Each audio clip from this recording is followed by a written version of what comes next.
Ok. Bah tout va bien. Let's go. On est y part, Anto? Aïe aïe aïe. C'est bon pour toi ou quoi? Je fais un clap. Ok. Aïe aïe aïe.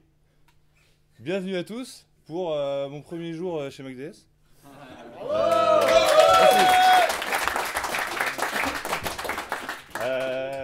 Ce talk va commencer tout de suite. S'intitule Comment développer un clone de Blueberry Volley en 2D avec Unity. Pour ceux qui connaissent pas Blueberry Volley, j'ai une vidéo ici qui nous représente Alexis en train de me mettre une sauce monumentale à Blueberry Volley dans les anciens locaux. Donc ouais, c'est un petit jeu en 2D. Bon, avec des commentaires, ouais, on peut couper la vidéo. Et sans plus attendre, nous allons bien lancer Unity parce que on a déjà pas le temps. Pour savoir juste, est-ce que quelqu'un ici a déjà utilisé Unity?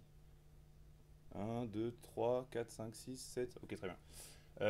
Sachez que ce projet n'est pas un. Enfin, ce truc n'est pas un tutoriel d'Unity, donc ça risque d'aller un peu vite parfois. Même si ce sera assez primaire en termes de fonctionnalité. Mais voilà. Unity, donc, qui est à la fois un moteur et un outil de développement de jeux vidéo qui peut faire des trucs très sympas, notamment ça a été utilisé pour faire des jeux comme Cuphead, Hollow Knight pour les connaisseurs, Super Hot, ce genre de trucs. Bref. Donc là on est dans Unity, ça va aller très vite.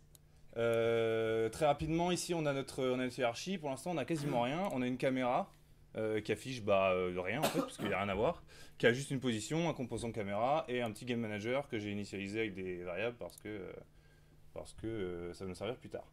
Ici on a notre petit dossier projet avec tous les documents. J'ai pré-créé 2-3 trucs mais quasiment rien. Et j'ai juste géré aussi la partie input ici parce que c'est pas super intéressant à montrer et ça prend un peu de temps. Donc sans plus attendre, nous allons commencer. Blueberry Volley, qu'est-ce qu'il nous faut? Il nous faut un terrain, et puis qui dit terrain dit n'est-ce pas, un fond.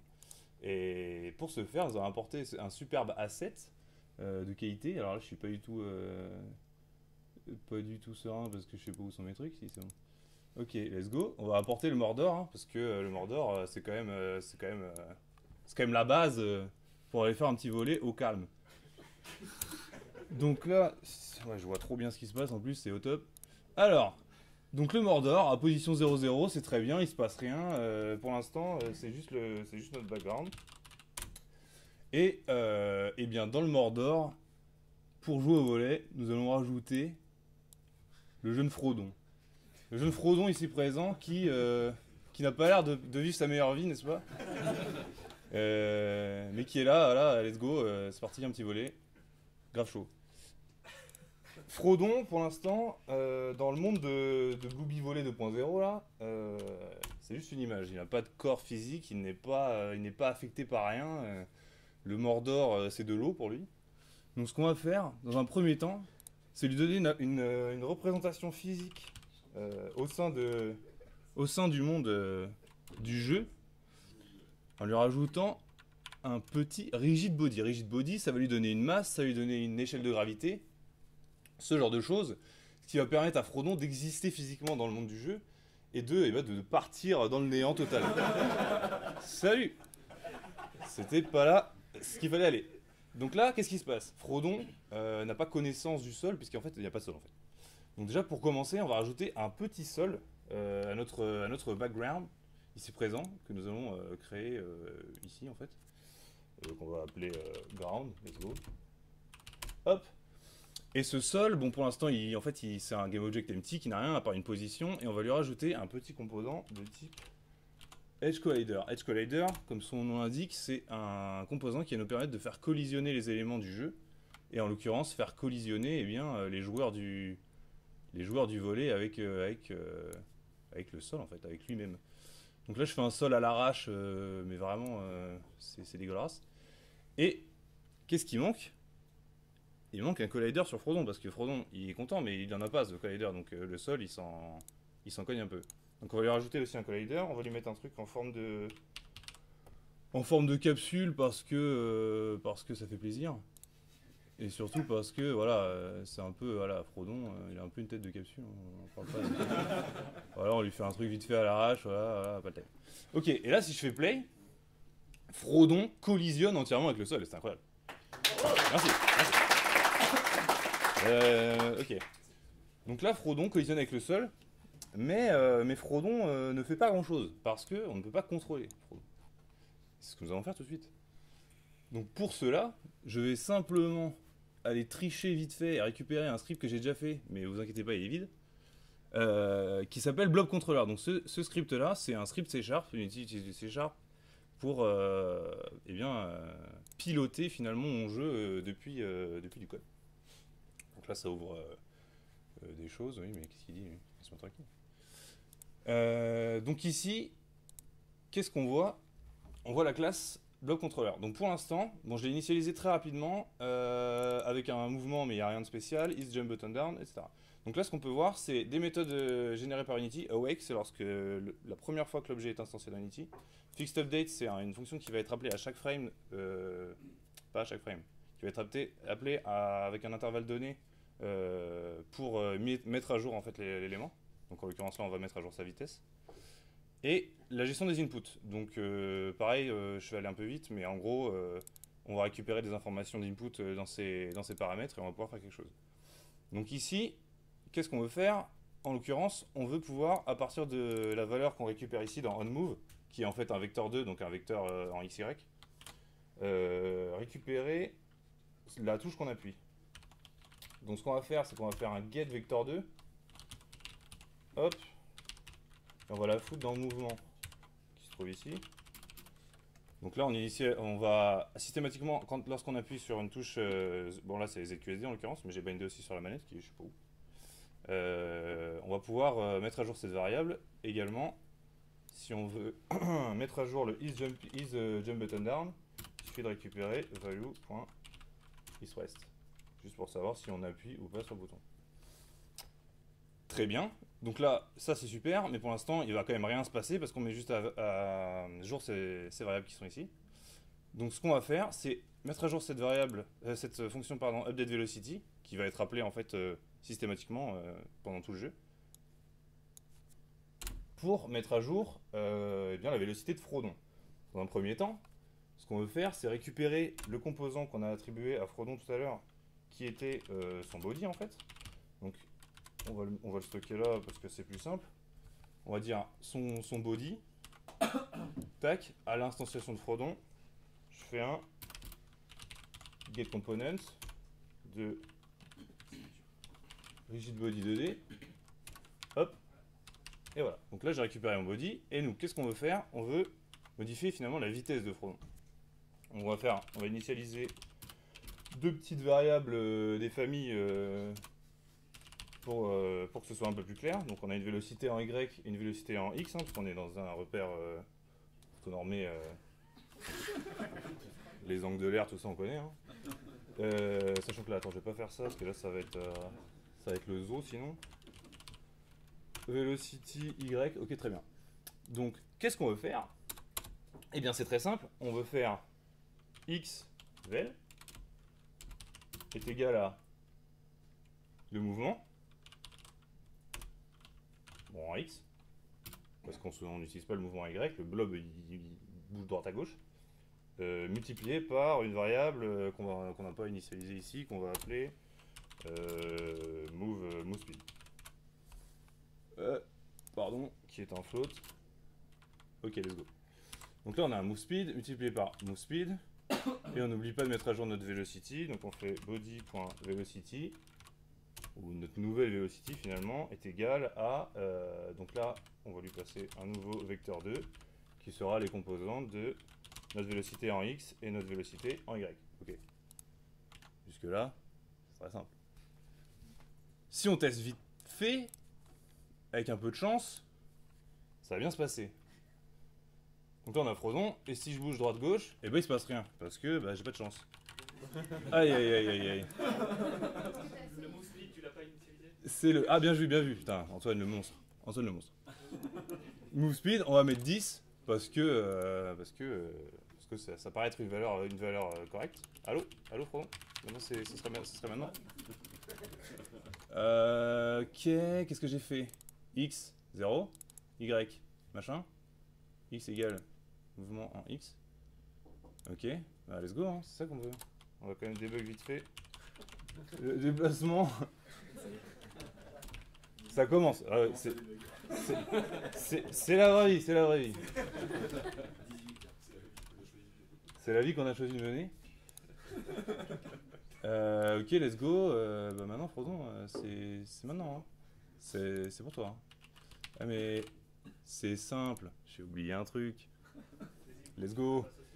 Il manque simplement un petit composant que j'ai pas rajouté à Frodon pour contrôler parce que les on move et les on jump, à tout moment, on les a pas mis en fait.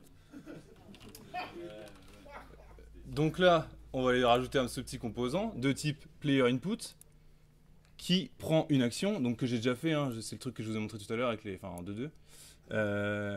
Avec une map player 1, player 2, voilà, let's go, pour l'instant, ça, c'est trivial, hein, comment dire. Et Frodon se déplace, incroyable, voilà. Quelle vie. Et Frodon fait du breakdance par contre. Donc on va corriger ça tout de suite, on va lui mettre une petite freeze rotation en Z, voilà, n'est-ce pas? Et Frodon vit sa meilleure vie en fait, au Mordor. Super. Voilà. Donc on va enlever ça, sinon ça va être très chiant. Ok, très bien. Ensuite, eh bien Frodon il se déplace, mais pour l'instant, pour choper la balle, ça va être compliqué s'il ne sait pas sauter. Donc qu'est-ce qu'on va faire? On va mettre en... On va rien mettre en fait. On va dire, si j'ai mon bouton de saut qui est ispress, donc il y a un trou en fait, hein, ça c'est un booléen, alors on va mettre à jour la vélocité verticale. Donc on dit cette vélocité verticale, pas du tout. On va dire si j'ai appuyé sur mon bouton, alors xvel est égal à, je sais pas, on va dire jump speed. Let's go. Jump speed qui n'est pas déclaré. J'ai bindé ça ou pas? Oui. Hop, jump speed. Donc là, si j'appuie sur mon bouton, dans l'update, Frodon va sauter. Donc si je reviens ici, ma vie, au secours, à l'aide, jump speed, on va mettre 10. Et là je play, mais est-ce qu'il n'y aurait pas déjà un petit problème? Parce que là je saute, mais si je ressaute, salut. A plus. Pas d'accord. Qu'est-ce qui se passe? Frodon a des pouvoirs hors normes. Ce n'est pas normal, ce n'est pas prévu. Nous allons le limiter dans le monde physique de Booby Volley avec des petits helpers. Donc ce qu'on va faire déjà, c'est lui dire on collider enter 2D et on collider exit 2D. Ici on va dire si l'objet avec lequel je rentre en collision c'est le sol, donc c'est collision.gameObject.tag je crois, égal ground, alors attendez, my bad.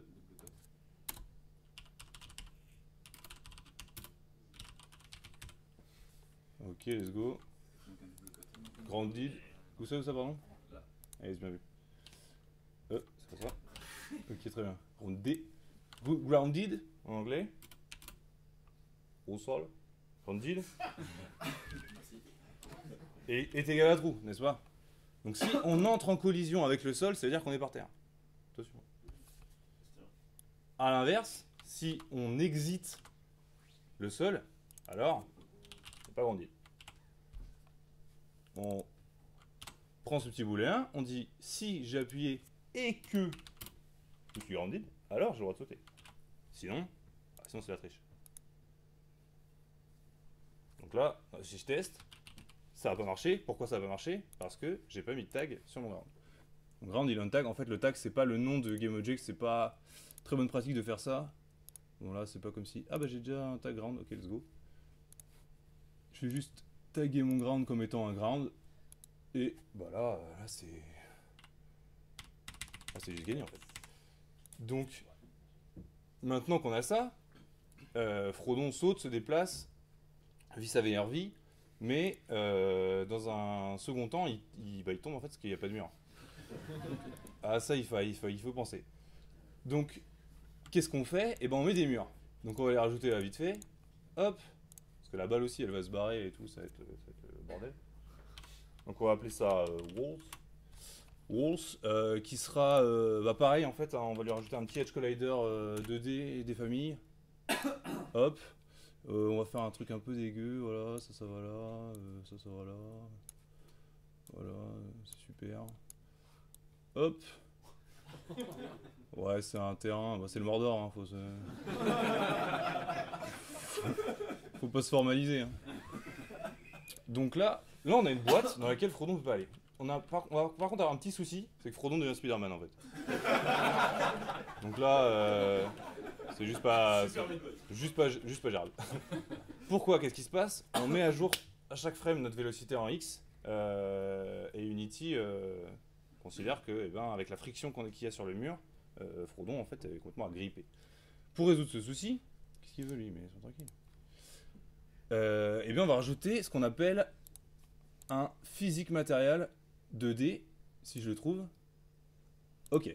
On va l'appeler Slippery.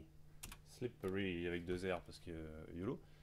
On va dire, ça c'est un objet qui permet de gérer le rebondissement et la friction des éléments d'Unity. Donc là je dis mes murs, ça glisse. Du savon. Hop, je prends mon truc, je le fous dans le matériel. Donc là, j'ai des murs de savon. Et Frodon n'est plus Spider-Man. Très bien. On a des murs, on a un sol, on a le Mordor, on a Frodon. Pour jouer au volley, il manque...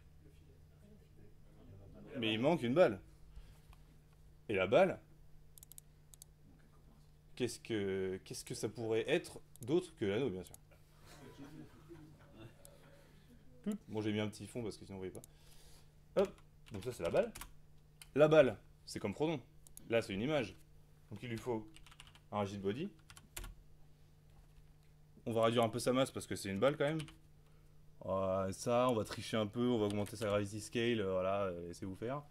Et on va lui rajouter un petit circle collider. Allô? Voilà. Qui normalement se fait tout bien comme il faut, si je dis pas de bêtises. Ok, let's go. Donc là, on a une petite balle. Si on lance notre balle. Ah ouais. Donc là, la balle, elle est bien, mais elle rebondit juste pas du tout en fait.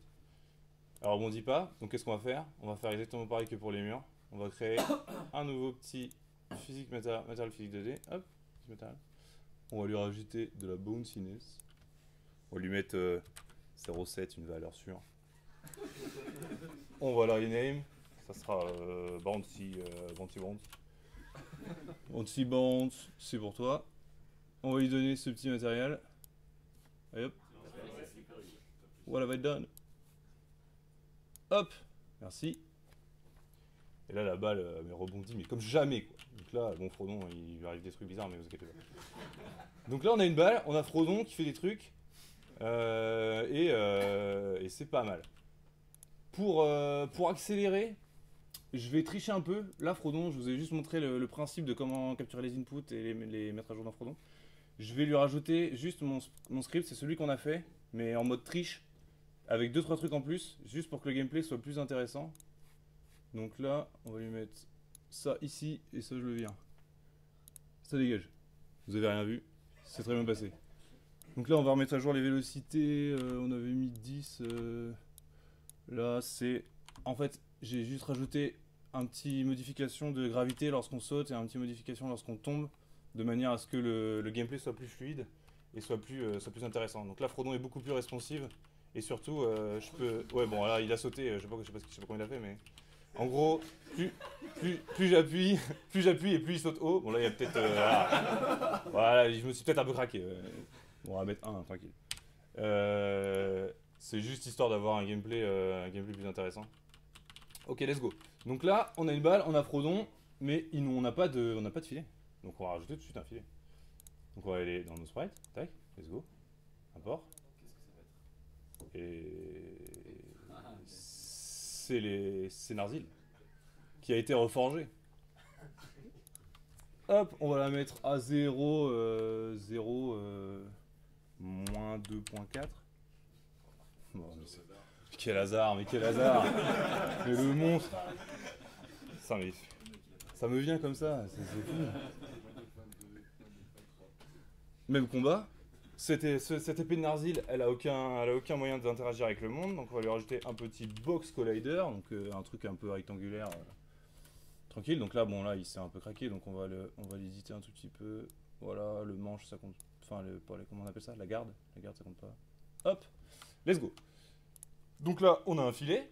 On lui donne pas de rigid body parce qu'on n'a pas envie qu'elle soit affectée par la gravité. Bon, la balle, voilà. Seul problème, Frodon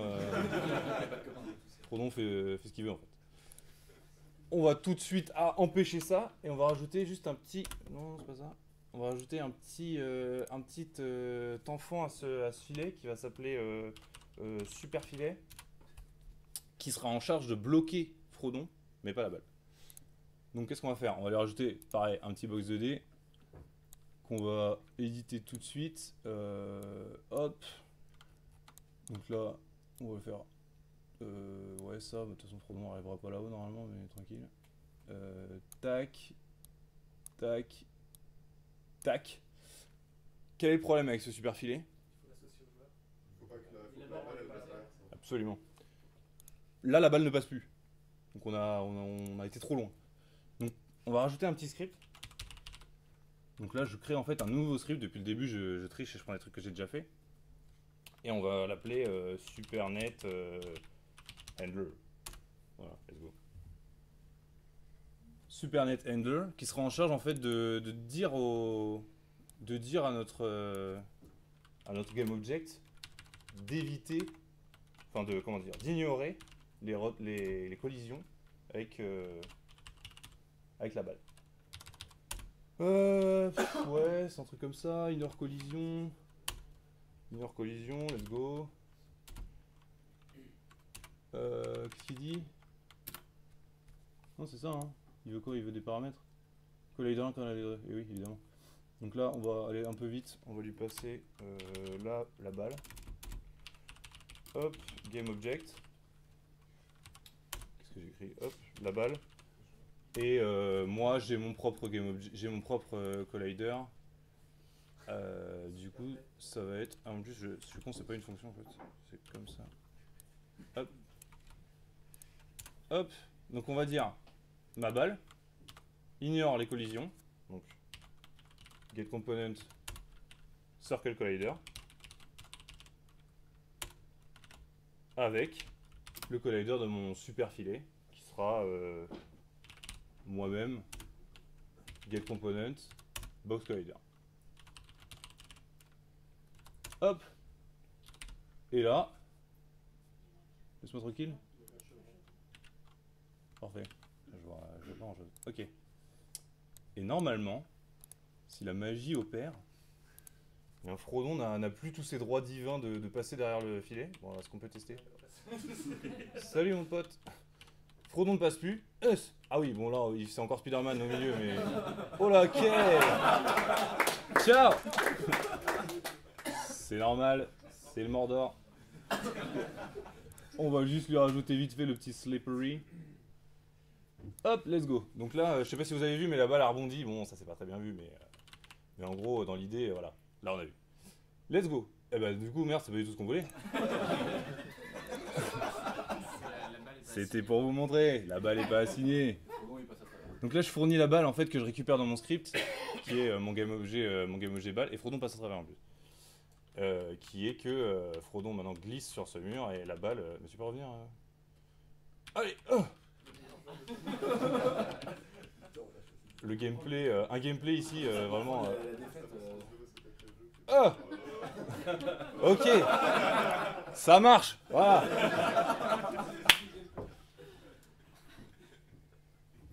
Tout ça c'est très bien. Enfin, tranquille. Mais quand on joue au volley, eh ben, on est deux. Et donc, qu'est-ce qu'on va faire? On va tout simplement créer ce qu'on appelle un préfab de Frodon. Donc on va rajouter dans un dossier create new folder, genre, voilà. Qu'on va appeler préfab pour pas être perdu. si je prends mon GameObject Frodon, je fous là, il devient bleu, je le rename, on va dire c'est un blob. Et en fait, à partir de ça, je peux créer un nombre infini de Frodon, en fait. Vraiment, c'est un plaisir. Qui hérite de toutes les caractéristiques de Frodon. Donc là, si je lance, par contre, ça va être le zoo. Parce que tous les Frodons vont faire avec. Pas ça qu'on voulait. Donc on va virer tout ça. Non, pas ça. On va virer ça, ça. Hop, on va juste garder ce petit blob ici. Et histoire de bien les différencier, et bien lui ce sera pas Frodon en fait. Ce sera Gollum. Hop. Donc là on a juste changé le sprite de Gollum. Et maintenant il faut juste changer aussi son input puisqu'il est contrôlé par player 1, player 2, let's go. Hop. Donc là, si je bouge avec mes flèches, j'ai Gollum, si je bouge avec Frodon, j'ai mon truc, et là, c'est juste parfait, quoi. On s'y croirait. Qu'est-ce qui manque? Parce que là, il se passe des trucs, mais en fait, il se passe rien. Il faut arrêter le jeu quand ça touche le sol. Exactement. Donc pour commencer, on va rajouter un élément d'UI qui sera en fait notre score. Pour ce faire, nous allons créer un petit objet UI de type image, et on va l'appeler scoreboard. Donc là, vous voyez qu'il a créé automatiquement un canevas dans lequel est rendu l'UI, de manière à ce que tu travailles de manière décorrélée avec ton jeu et ton UI, qui est en screen overlay, parfait. Donc là, on a un scoreboard, on va tout de suite lui rajouter une image. Donc je vais importer dans mes sprites, pousse-toi, Gollum, là. Hop. Je vais lui importer ce scoreboard magnifique qui ne paye pas de mine mais qui fait le taf. Hop. Donc on a un scoreboard, je vais juste aller dessus parce que là on voit rien. Ok. Donc ça c'est normal hein, qu'on voit pas. Si je suis dans mon game, on voit que mon UI est rendu, mais pour l'instant en fait il le rend dans un espace pour que tu travailles sur ton UI tranquillement. Donc là je vais lui faire un set native size, je vais encore en haut. Ok, let's go, parfait. Je vais lui rajouter deux petits éléments d'UI qui seront les textes en fait pour afficher les scores. Donc là on va l'appeler score P1. Il sera hop par ici, ou pardon, il sera, viens là toi. Pour l'instant on va dire 0, on va le mettre en bold. Overflow, sinon il va me faire chier. Font size on va dire 80, on va le mettre en blanc. Non, pas toi. Hop. Voilà. Et sa pose, ça va être du... Merde.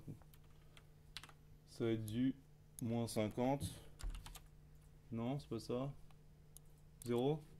Ah ouais, c'est que j'ai déplacé mon balèque. Hop, score P1. Là, je vais le copier, je vais en faire un deuxième. Qui sera un enfant de lui, qui va s'appeler score player 2. Tac. Je vais... Ah non, pardon. Je vais le mettre ici. Et voilà. Donc là, on a tout ce qu'il faut pour commencer à implémenter de la logique. Et c'est ce qu'on va faire tout de suite avec à l'aide de script Game Manager. Donc, au volet, si la balle touche le sol d'un côté ou de l'autre du filet, un point est attribué à l'adversaire. Donc on va coder ça tout de suite. Juste avant, on va initialiser les variables que j'ai créées ici. On va dire que pour gagner, il faut marquer 3 points. Les scores, bon, ils sont à 0. Je vais lui passer les textes pour avoir un accès plus rapide pour les mettre à jour. Ah oui, je vais juste rajouter un autre élément ici pour afficher un petit texte de victoire lorsque un des joueurs atteint le score nécessaire pour gagner, quoi. Donc là c'est pareil, on va le remettre en 80, ouais, 60, on va le mettre en bold, on va le mettre en blanc, hop, hop, et pour l'instant on va rien mettre dedans, mais en gros, ouais voilà, mais je peux le déplacer ou pas ici? Ah non, je suis con. Hop, je vais le mettre juste en dessous là, on s'en fout un peu, mais tu peux venir s'il te plaît? À l'aide. Au secours. Voilà. Tac. Donc new text, pour l'instant, on va rien mettre. Mais en gros, dans l'idée, on mettra le nom du vainqueur. Ok, donc je reviens sur mon game manager, je lui passe mon score, mon texte de win. Là, on a une petite variable qui va déterminer le temps qui va se passer en fait entre le moment où le point est marqué et le prochain round commence, de manière à ce que ce soit pas instantané, sinon on va perdre tout le monde. Donc, je vais juste mettre 2 secondes. Pareil, même combat, mais pour le prochain match, pour que le vainqueur puisse se vanter, n'est-ce pas, devant le perdant. Donc on va mettre 5 secondes. Ça, on va pas s'en servir. Et tout ça, on va pas s'en servir non plus. Ah oui, si je lui passais quand même Frodon et Gollum, sinon on va avoir un problème. Hop. Tac. La balle aussi tant qu'on y est, let's go. Et on va initialiser la position de la balle. On va la mettre juste au-dessus du filet. Et P1 en X, on va le mettre à -4. Sachant qu'en fait, le centre de l'écran c'est 0. C'est pas en haut à gauche ou en haut à droite. Et le P2, on va mettre 4. Ok. Donc ça, c'est bon. Une fois qu'on a initialisé tout ça, on va pouvoir coder un petit peu. Donc ça, c'est les variables qu'on voyait. En fait, dans Unity, il suffit de... Tant qu'on est dans un mode behavior, il suffit de mettre les variables en public pour les voir dans l'éditeur. Ce qui est plutôt pratique. Ce script est un espèce de singleton de tricheur. Il me reste genre 8 minutes là. Ça va falloir être bon. Donc là, qu'est-ce qu'on fait? On va faire score P1 égale 0. Score P2 égale 0. L'update, on va mettre à jour le score en fonction du sport en fait. Donc là, c'est juste on met à jour l'UI. On dit égal à score P1. Pareil pour PR2. Ici, on a une petite fonction handle ball touch ground. Donc ce truc-là, on va le faire appeler par un script qu'on va rajouter sur la balle qui va envoyer une information. Qu'est-ce qu'on peut vivre? Ah oui. Est-ce qu'on peut vivre? À l'aide. Let's go. Donc on va juste rajouter un petit script en dessous sur notre balle qui va en fait se charger de dire en fait à notre game manager si la balle a touché le sol ou pas. Oui, non, bah lui il est perdu du coup. Vas-y, crête. Vas-y, crête, frérot. Dépêche-toi. Ok. Donc là, on va piquer la fonction onCollisionEnter, sauf que on va la pimper. Donc si la balle rentre en collision avec le sol, c'est que il va se passer des trucs.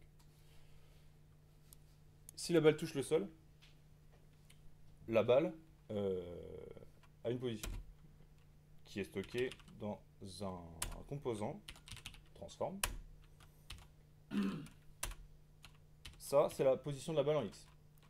Nous, pour pas perdre de temps, enfin pour en fait en gagner, on va dire au game manager que la balle a touché le sol à un certain X, et étant donné que 0 c'est le milieu, si elle touche le sol en moins quelque chose, c'est à gauche, et si elle touche le sol en plus quelque chose, c'est à droite. Donc là, je veux bien un handle, s'il vous plaît. Merci. Hop. Et lui, il attend un float. On va lui donner. C'est parfait.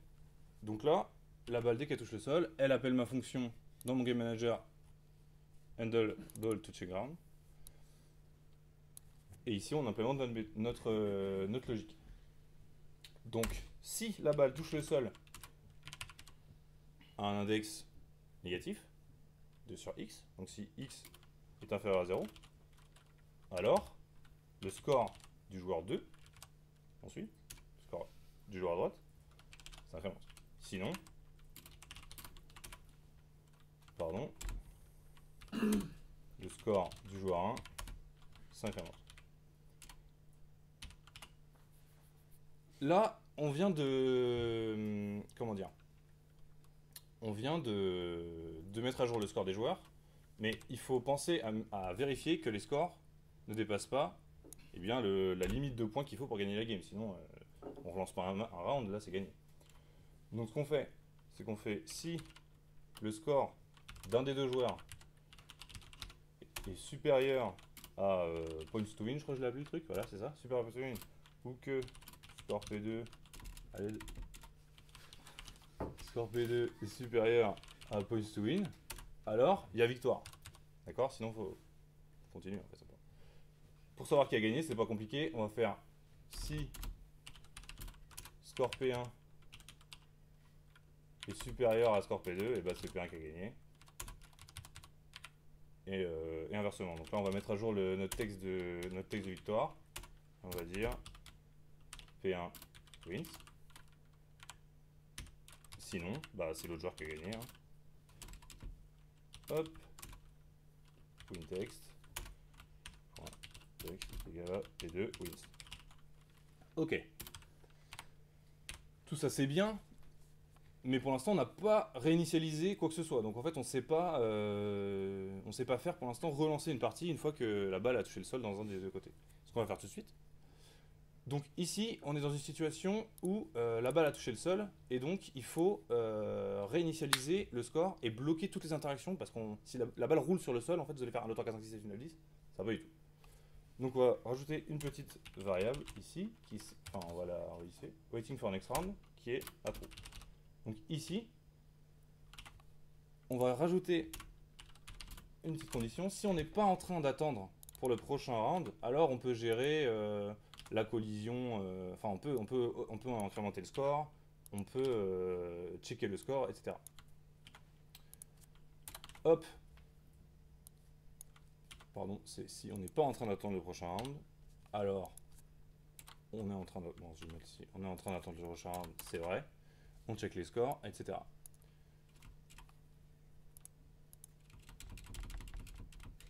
Qu'est-ce que je fais? J'ai pas le temps de faire ça. Ok, let's go. Ici, on a checké le score. On a dit, ok, ici, on a une victoire. Et dans le cas où on n'a pas de victoire, qu'est-ce qu'on fait? Donc, déjà, on va gérer le cas où on n'a pas de victoire. On va appeler cette petite coroutine ici. Je ne vais pas m'étendre sur les coroutines en C#, étant pas moi-même un champion. Disons que ça va être cet intervalle à la JS. En gros, très, très en gros, pour faire cette fonction. Hein. Vous pouvez faire des milliards de trucs avec les coroutines. Mais on va juste se servir de ce truc-là. On va faire un start coroutine. Je crois que je peux les appeler directement, mais je vais faire ça pour être sûr. Donc là, on va appeler cette fonction next round qui va wait 2 secondes, en fait, avant de reset le round. Et dans notre reset de round, ce qu'on va faire, c'est qu'on va réinitialiser les positions de tout le monde et ça repart comme en 40. Donc on va faire player 1. Donc là, je sais plus comment je l'ai appelé le type. Pardon. On a initialisé, c'était nanana, machin, ceci, cela, P1, P2. Ok, let's go. Donc là, j'ai P1. Non, pas toi. P1, ok. Point, transform point position. On veut réinitialiser la position du joueur à gauche pour qu'il soit toujours au niveau de sa position de départ. Et on avait stocké ça dans un initial position P1. Let's go. On a un initial position P2 pour P2. Et il faut également reset la position de la balle, hein, parce que c'est quand même le plus important. Donc on va faire pareil, transform, position est égal à initial, position, à l'aide, ball, let's go. Donc ça c'est super. Là on réinitialise notre round. Et s'il y a un vainqueur, alors on veut réinitialiser le match entier. Donc en plus de faire ça, il faut réinitialiser le score. Donc là, je vais juste mettre mon waiting for next round à false pour continuer. Hop. Donc là, on a un vainqueur. Donc on va faire une start coroutine next match. Donc là, le next match, j'avais mis 5 secondes. Ah oui, et là, donc là, on a un mec qui a gagné. Donc on va mettre un waiting for next match à true et on va rajouter cette condition pour éviter que le score soit calculé si la balle touche le sol alors qu'on est aussi en train d'attendre le prochain match. Ok, let's go. Check score, on check le score, start coroutine, next match. Donc là c'est pareil, on attend 5 secondes, on reset le match. Et reset le match, on va juste faire score P1 égal à 0, score P2 est égal à 0, winText.text est égal à 1 du tout. Et on va appeler reset_round parce qu'on est feignant. Pour réinitialiser les positions de tout le monde. Et normalement...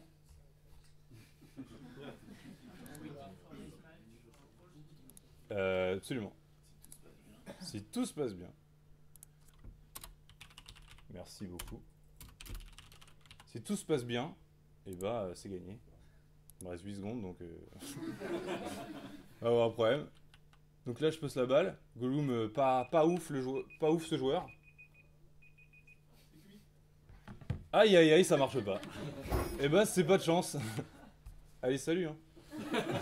Alors attendez, je débug. J'ai 2 minutes, j'ai perdu du temps au début, je fais droit à moi.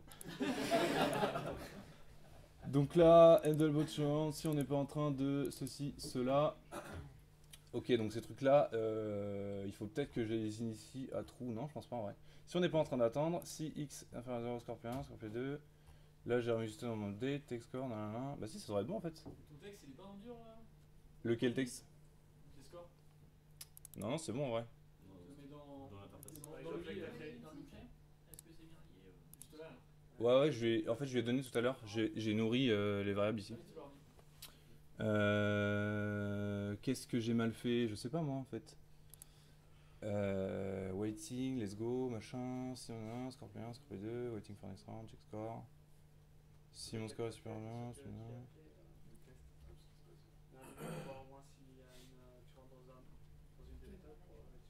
Ouais, il faut que je rajoute un petit debug là. En vrai, ah merde, c'est vrai. Ah oui, en plus on peut pas. C'est bon, il est pas là.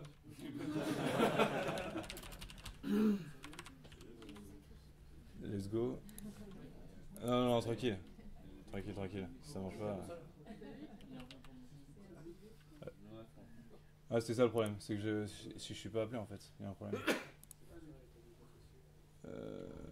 Est-ce que j'ai un script quelque part? Sur les game managers, non? Eh, mais ma balle, elle a pas le script en fait. Bah, ça va pas du tout. Mais vous me dites rien, c'est normal. Voilà, la balle touche le sol. Et là ça recommence, boum, Frodon, a rien su faire. Et c'est perdu. Et c'est pas de chance. Parce que... Bah attendez les amis... Parce que ça, voilà. Ah voilà, et c'est gagné.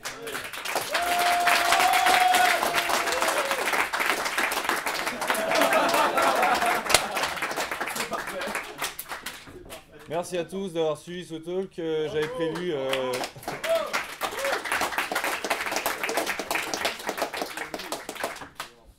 J'avais prévu des animations, du son, tout ça, mais on n'a pas le temps.